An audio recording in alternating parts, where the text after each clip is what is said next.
Hello, my name's Evan, and every week I'm going to be serving up a new episode of the Call Me Lameish editorial series on Riddlethos.com. It's going to have my thoughts on video games, music, movies, and whatever else I'm spending my time on. So without further delay, let's get started.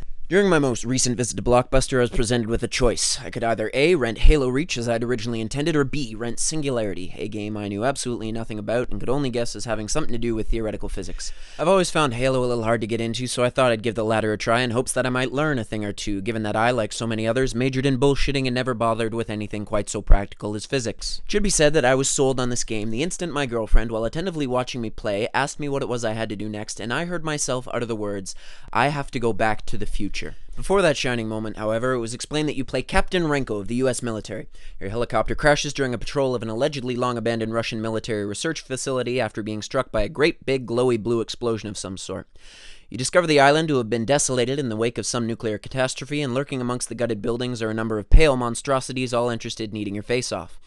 Another great big glowy blue explosion sends you hurtling back through time to the momentary aftermath of the ruinous event, where you carry some poor sap to safety only to be thrown back to the present before it can offer you a suitable reward. You find yourself in a dystopian future where angry-looking Russians rule the world, and it's your job to fix it. You eventually acquire a very fancy bracelet that lets you manipulate time and an arsenal of weaponry to blast your way from one end of the island to the other so you can blow up the nuclear reactor that started this whole chronological clusterfuck and make sure that smiling Americans rule the world once again.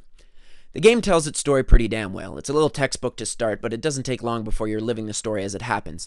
It borrows the tape-recording plot device of BioShock to flesh out the characters in ghostly flashbacks to help the ambience. The opening chapters even bear some similarity to Dead Space and their spooky, grotesque nature, but that seemed to taper off once the Russians showed up. There's a nice balance of action and horror, with the lion's share of gameplay spent in gunfights and battling mutants tooth and nail. I never found myself relying on just one method of combat either.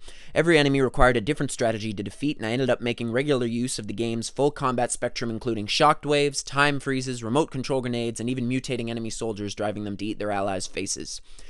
There are a couple cheap scares later on in the game, but nothing that would merit it being classified a survival horror. There's plenty of dramatic tension, though, from start to mind-blowing finish, and all I'll say is be prepared to replay the ending a couple of times to get the full effect. The game's got some great flow, and all of its contrasting elements blend together really well, but for all that, it really isn't breaking any new ground. They had a real opportunity to be inventive with some transgenerational puzzles, but never got much farther than relocating a box in 1955 to a point that it would be advantageous in the present. Singularity regurgitates all the best new ideas that shooters have had in the last decade in a nice remedial package, and for that, it gets a 7.5 out of 10 on the Lameish scale.